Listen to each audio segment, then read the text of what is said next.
My name is Amy, and 7 years ago, I married Brian. I thought we shared the same dreams and goals. We moved into my beautiful apartment on the top floor of a tall building with an amazing view that always took my breath away. I worked as the head of the finance department at a trading company, and my career was really taking off. Brian's mom, Lauren, lived nearby and often visited us. From the start, she made it clear she didn't like my career-focused lifestyle. "A woman's place is at home," she'd say with a disapproving look. "You should be taking care of your husband, not running off to work every day." I tried to stay calm, smiling and nodding when Lauren went on about what a good wife should do. But inside, I was frustrated. I had told Brian from the beginning that I wanted to focus on my career before we had children, and he had agreed. But as time went on, I saw him slowly changing his mind, likely because of his mom's influence. One evening, after a long day at work, I came home to find Brian and Lauren sitting at our dining table, talking quietly. They stopped talking as soon as I walked in, and I felt uneasy. "Amy," Brian said, looking tense. "We need to talk." I dropped my bag and sat down, feeling nervous. Lauren spoke first. "Amy, dear, we're worried about you. All this work, it's not good for you. You're neglecting your home and your husband. When are you going to think about having kids?" I took a deep breath, trying to stay calm. "Lauren, Brian, and I already talked about this. We agreed to focus on our careers first, then consider starting a family." Brian shifted uncomfortably in his seat. "Amy, maybe it's time to reconsider. We're not getting any younger and Mom's right. The apartment's messy, and I'm tired of eating takeout every night." I couldn't believe what I was hearing. "Brian, are you serious? We talked about this. You know how much my job means to me? More important than your family's?" Lauren cut in sharply. I stood up, my chair scraping loudly on the floor. "My job is how I'm building a future for us, for our family." "I thought you understood that, Brian." I stormed off to our bedroom and locked the door behind me. I lay on the bed, staring at the ceiling. I couldn't shake the feeling that this was just the start of my problems, and I had no idea how right I was. The next morning, I left for work before Brian woke up. In the elevator, I made a promise to myself. I wouldn't let anyone, not even Brian, stop me from reaching my goals. I had worked too hard to get here, and I wasn't about to give up now. I arrived at the office earlier than usual and stayed late into the night, determined to prove myself. My hard work didn't go unnoticed. A few hours later, my secretary buzzed in. "Mrs. Alexander, the president would like to see you in his office." My heart raced as I made my way to the top floor. Mr. Timothy, our company's president, was known for his sharp business skills and his way of surprising employees. "Amy, come in," he said when I knocked on his door. "Have a seat." I sat down on the edge of the leather chair, my hands clasped tightly in my lap. "I've been watching your work closely," Mr. Timothy began, his face unreadable, "and I must say, I'm impressed." I let out a breath I didn't know I'd been holding. "Thank you, sir." He leaned forward, his eyes intense. "We're expanding, Amy, merging with a large company from another city. It's a big move, and we need our best people on it." My pulse quickened. Was this leading to what I thought? "I'm planning to promote you," he continued, "to head of a new department. But I won't lie to you, Amy. It's going to be tough. You'll have to work harder than ever before. Are you up for it?" I thought about Brian and Lauren, about their expectations of me. Then I thought about all those late nights I'd spent working, the pride I felt when a project succeeded. "Absolutely, sir," I said firmly. "I'm in. I won't let you down." As I left Mr. Timothy's office, I felt like I was floating. This was what I had been working toward for years. I couldn't wait to tell Brian. Surely, when he saw how far I'd come, he would understand why my career mattered so much to me. On my way home, I stopped at our favorite restaurant and ordered all of Brian's favorite dishes. I picked up a bottle of champagne and a bouquet of roses. This was worth celebrating, and I wanted to make it special. I juggled the bags as I unlocked our apartment door. "Brian," I called out.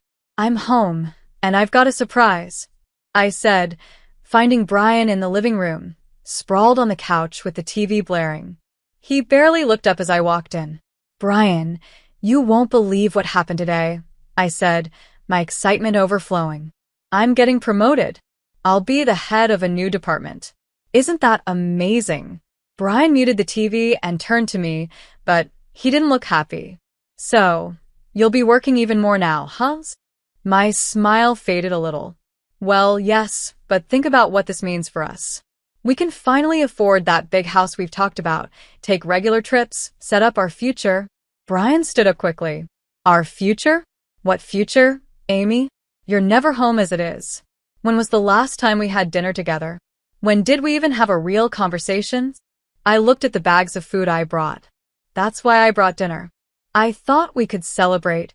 Celebrate what? He said, raising his voice. Celebrate you choosing your job over our marriage? Celebrate how I married someone who cares more about work than having a family? I felt tears filling my eyes. I thought you'd be happy for me, I whispered. For a moment, his face softened, but then it hardened again. I can't do this anymore, Amy. Something has to change. With that, he stormed off to his office, slamming the door behind him. I stood in the middle of the living room, surrounded by the things I bought to celebrate, feeling lonelier than ever. As I put the food away and poured myself a glass of champagne, I wondered, was this the price of success? And if it was, could I really pay it? A few days later, while leaving the office, I had an idea. I'd hire a housekeeper, someone to clean and cook. That would solve Brian's complaints about the mess and lack of home-cooked meals. Feeling hopeful, I made the arrangements. 5 weeks later, I came home to a spotless apartment filled with the smell of a home-cooked meal. I smiled, sure that Brian would be pleased. I heard the front door open and close. Brian, I called out. I'm home, and dinner's ready. He walked into the kitchen, looking around the clean space. What's all this? I hired a housekeeper, I said proudly. She cleans and cooks for us. I thought hiring a housekeeper would make things easier for both of us.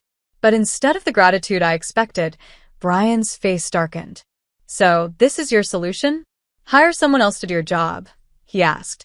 That's not fair, I replied. I'm trying to find a balance. Balance? Brian laughed bitterly. Is that what you call this? Tell me, Amy, now that you've found a replacement for yourself in the kitchen, are you going to find a replacement for yourself in our bed too? I felt like I'd been slapped. How dare you? I said quietly. I've done nothing but try to make our life better, and this is how you react. Brian turned away. I'm going out. Don't wait up. The door slammed behind him, leaving me alone in the spotless kitchen, with the untouched dinner going cold on the table. Over the next few days, Brian and I barely spoke. I threw myself into work, focusing on the upcoming merger. Dealing with spreadsheets and financial reports was easier than dealing with the mess my personal life had become. Then, one rare Saturday when I didn't have to go into the office, I decided to make an effort. I spent the morning cooking Brian's favorite meals, set the table with our best dishes, and even wore the dress he bought me for our last anniversary. When Brian came home, I greeted him with a smile. I thought we could have a nice dinner together, I said, trying to keep my tone light. Just the two of us. Brian looked at me for a moment, then nodded silently. My heart leapt. Maybe this was the fresh start we needed. I was just about to serve the appetizer when the doorbell rang. Confused, I went to answer it. There, standing in the hallway, was Lauren. Lauren? I said, surprised. We weren't expecting you.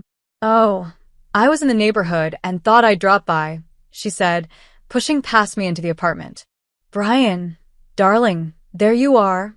I watched helplessly as my carefully planned romantic dinner turned into a family gathering. Lauren took over the conversation, slipping in little comments about my housekeeping and my lack of maternal instincts.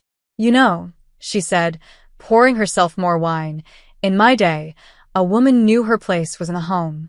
We took pride in taking care of our husbands and raising our children. I stood up quickly. I think it's time for dessert, I said, escaping to the kitchen. I leaned against the counter, trying to calm myself down, but I could still hear Lauren talking in the dining room. Brian, darling, you need to talk some sense into her. A woman's duty is to her family first. Everything else comes second. I closed my eyes, fighting back tears. This wasn't the life I had imagined. I had a successful career, a beautiful home, but I was starting to wonder, at what cost? As I listened to Lauren's endless talk about traditional family values, I began to wonder if I had made a huge mistake somewhere along the way. One evening, I came home later than usual, still thinking about the day's meetings. As I opened the door, I froze. Scattered across the living room floor were baby clothes, tiny onesies, miniature socks, and even a small pair of shoes. "Brian," I called out, my voice shaky. "What's all this?" He walked out of the bedroom with an odd look on his face. "Oh, Mom brought those over. She thought it might help you get in the mood." I picked up a tiny t-shirt, my hands trembling. In the mood for what, exactly?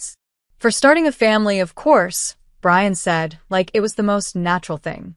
"Amy, we're not getting any younger. It's time we seriously thought about having kids." That evening, I silently put away the baby clothes, my mind spinning. Was I being selfish? Was my ambition ruining my marriage? The next morning, I woke up to find more baby items placed around the apartment, a rattle on the coffee table, a baby book on my nightstand, a high chair in the kitchen. This had Lauren written all over it. I tried to ignore them, but new items seemed to appear every day, as if the apartment was slowly turning into a nursery, whether I wanted it or not. One night, I came home to find Lauren sitting on our couch, flipping through a parenting magazine. "Lauren," I said, unable to hide my irritation. "I didn't know you were coming over." She looked up with a sweet smile. "Oh, Amy dear, I hope you don't mind. Brian said I could wait here for him. He just went out to get some groceries." I nodded stiffly and went to the bedroom to change. When I came back, Lauren was standing by the window, looking out at the city skyline. "You know, Amy," she said, still looking out the window, "a view like this is wasted on just 4 people.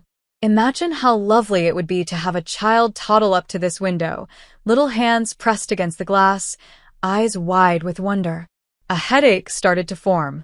"Lauren, I appreciate your concern, but Brian and I will decide when we're ready for children." She turned to face me, her eyes hard. "And when will that be, Amy?" "When you've worked yourself into an early grave. When it's too late."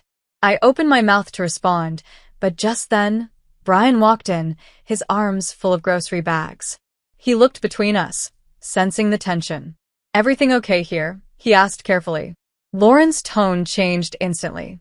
"Oh, everything's fine, darling. I was just having a little chat with Amy about family planning." Brian's eyes lit up. "Really? That's great. I knew you'd come around, Amy," Brian said. I felt trapped, outnumbered. I need some air," I mumbled, grabbing my coat and rushing out of the apartment. A few weeks later, I came home exhausted after a long day. The sight that met me stopped me in my tracks. There was Lauren, wandering around our living room in fluffy pink pajamas. "What's going on here?" I demanded, my voice rising. Brian stepped out from the kitchen, looking defiant. "I've decided Mom is going to live with us. You're always at work, always away. I'm tired of being alone." I couldn't believe what I was hearing. "You decided this without even talking to me? When are you ever here to talk about anything?" Brian snapped back. I looked at Lauren, who was watching us with a smug smile. "You can't stay here, Lauren. This is my home." Brian's face darkened. "If you're not happy with this arrangement, you can leave." I felt like I'd been slapped. "Excuse me? I bought this apartment before we were married. It's in my name. You can't kick me out of my own home." Lauren stood up, her face twisted with anger, and took a step toward me. "Now listen here, you ungrateful." I held up my hand. "Don't come any closer, Lauren. If you lay a hand on me, I'll call the police." Lauren collapsed onto the sofa, clutching her chest dramatically. "Oh, Brian, did you hear that? She threatened to call the police on me. Your own wife, threatening your mother. That horrible job of hers has made her heartless." Brian rushed to her side, shooting me a look full of anger. "How could you, Amy? To your own mother-in-law." I couldn't take it anymore. Without saying another word, I stormed off to the guest bedroom and locked the door. I spent the night tossing and turning, my mind racing with the absurdity of it all. The next morning, my phone rang. It was Mr. Timothy, my boss. "Amy, I need you on a plane today," he said. "We're ready to move forward with the merger, and I need you in Orlando ASAP." I packed my suitcase as fast as I could. As I headed for the door, Brian and Lauren stood there, their faces like stone. "I have to go on a business trip," I said, my voice cold. "It's for the merger. I'll be back soon." Brian's lip curled. "Don't bother coming back at all." The flight to Orlando was a blur. I threw myself into work, grateful for the distraction. The merger negotiations were intense, taking all my focus. But in the quiet moments, I couldn't stop thinking about the mess I had left behind. When I was alone in my hotel room, the reality of my situation hit me hard. After a long week of tough meetings and sleepless nights, I finally returned home. Standing outside my apartment door, with my suitcases by my feet, I felt a mix of exhaustion and hope. All I wanted was to collapse into my own bed and escape from everything for a while. I put my key in the lock, but it wouldn't turn. Frowning, I tried again. Nothing. A cold wave of dread washed over me as I began to understand what must have happened. I knocked on the door, my heart pounding. After a moment, the door opened, and there stood Brian and Lauren, both in casual clothes, looking at me with smug expressions. "Why doesn't my key work?" I asked, my voice barely a whisper. Brian let out a harsh laugh. "I changed the locks," he said, his eyes cold. "You can come in if you're ready to choose your family over your precious career." I stared at him, confused. "What are you talking about?" Brian reached into his pocket and pulled out some papers. With a dramatic motion, he held them out to me. "Divorce papers," he said.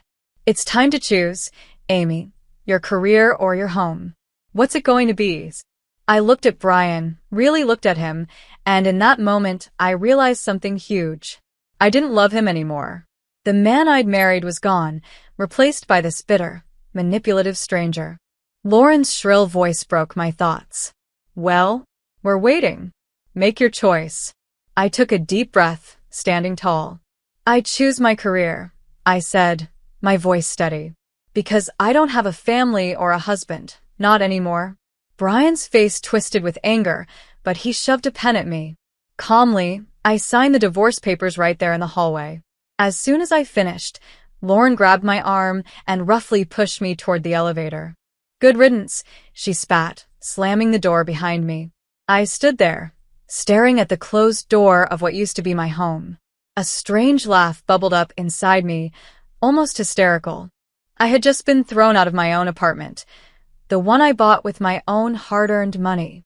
Too tired to make a scene, I picked up my suitcases and went to a nearby hotel.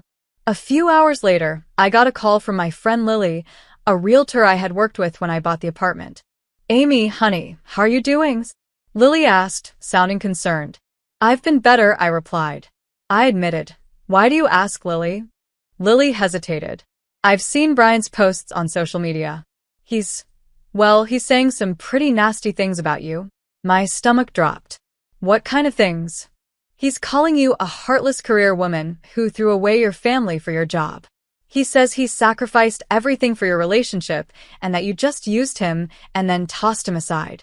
He's even talking about suing you for alimony." People are really feeling sorry for him, Amy. I felt a surge of anger. "That's not what happened at all." "I didn't think so," Lily said. "Do you want to tell me your side?" I gave her a quick summary of what had happened over the past week. When I finished, Lily was silent for a moment. "Oh, Amy," she finally said, "I'm so sorry you're going through this. Listen, I'm going to set the record straight with our friends and colleagues. People need to know the truth." "Thanks, Lily," I said, feeling a lump in my throat. "I really appreciate that." After I hung up, I felt a mix of emotions: anger at Brian's lies, gratitude for Lily's support, and a growing determination. Brian may have taken my home for now, but I wasn't going to let him ruin my reputation or my dignity. Just then, my phone buzzed, and I saw Mr. Timothy's name. My stomach dropped. I took a deep breath and answered. "Amy, we need to talk," Mr. Timothy said, sounding unusually serious. "I've seen some concerning things on social media." I closed my eyes, bracing myself. Sir, I can explain. No need to explain, Amy, he interrupted. I want to hear your side of the story. Relief washed over me. I took a deep breath and told him everything. The arguments, Lauren moving in, being locked out of my own apartment, and Brian's smear campaign online. When I finished, there was a long pause on the other end. Then, to my surprise, Mr. Timothy chuckled. Amy, do you really think I'd believe that nonsense your ex is posting? He said. I know you. I've seen your dedication and work ethic. Don't let this shake your confidence. You have every right to defend yourself, and I want you to know that the company is behind you. Tears of relief filled my eyes. Thank you, sir. You don't know how much that means to me. A couple of days later, my phone pinged with a social media notification. Brian was doing a live broadcast from my apartment. Curious, I tapped on the video. There was Brian, grinning at the camera, with a film crew behind him. Hey, everyone, he said excitedly. Big news. We're about to start a major renovation on our apartment. The crew from will be here in 2 weeks to transform this place. I stared at the screen, and a plan started forming in my mind. Instead of feeling angry, I felt calm and determined. I picked up my phone and called Lily. It's Amy. I need a huge favor, I said as soon as she answered. I need you to sell my apartment fast, like within 2 weeks. Lily let out a low whistle. That's a tall order, Amy. What's the rush? I quickly explained Brian's renovation plans. I need new owners in there before the film crew arrives. But, Amy, how am I supposed to show the apartment? Brian changed the locks, remember? I sent her the latest photos I had of the place. These will have to do. I know it's not perfect.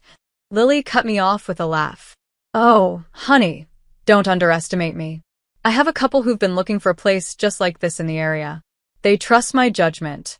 With these photos and the reputation of the building, I think I can make this happen. For weeks flew by in a rush of work and anticipation. Before I knew it, the day of the big renovation reveal had arrived. I sat in my hotel room, laptop open, watching a live stream with bated breath.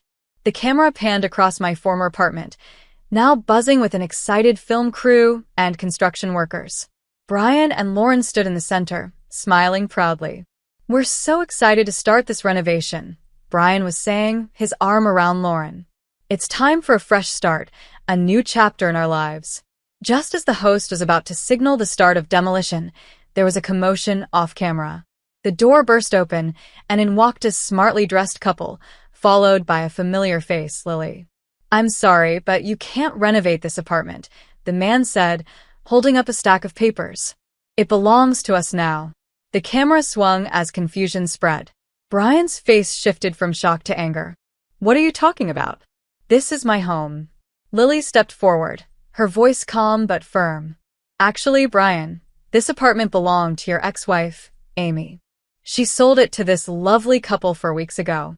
Your signature on the renovation documents is a forgery. The show's host turned to Brian, looking furious. You forged documents? Do you realize how much trouble you've caused? Brian and Lauren's faces turned beet red as the host scolded them on live television. The scandal unfolded in real time, with millions watching as Brian's lies crumbled around him. I couldn't help but laugh, feeling a mix of relief and satisfaction. It was finally over. With the money from selling the apartment, I made a bold choice. I bought a charming little house in the city where our company had just finished its merger. It felt symbolic, a fresh start in the place where my career was reaching new heights. To my surprise and delight, Mr. Timothy appointed me as the head of our newly acquired company. It was a big challenge, but one I was more than ready for. A few weeks later, I found myself face to face with Brian again, this time in a courtroom. He had the nerve to ask for half the money from the apartment sale, plus alimony. I watched with satisfaction as the judge denied his claims, citing his attempts to take my property and the forged documents. As we left the courthouse, Brian approached me, his earlier confidence now replaced with desperation. Amy, please, he begged. I'm sorry for everything. Can't we start over? Give our marriage another chance. I looked at him closely and felt nothing, no anger, no sadness, just a deep sense of freedom. I gave a small, final laugh. No, Brian, I said, shaking my head. We can't start over. But I can start fresh, and that's exactly what I'm doing. As I walked away, I felt lighter than I had in years. My career was thriving. I was leading a successful merger and respected by my peers and superiors. And I had a beautiful new home, one that was truly my own.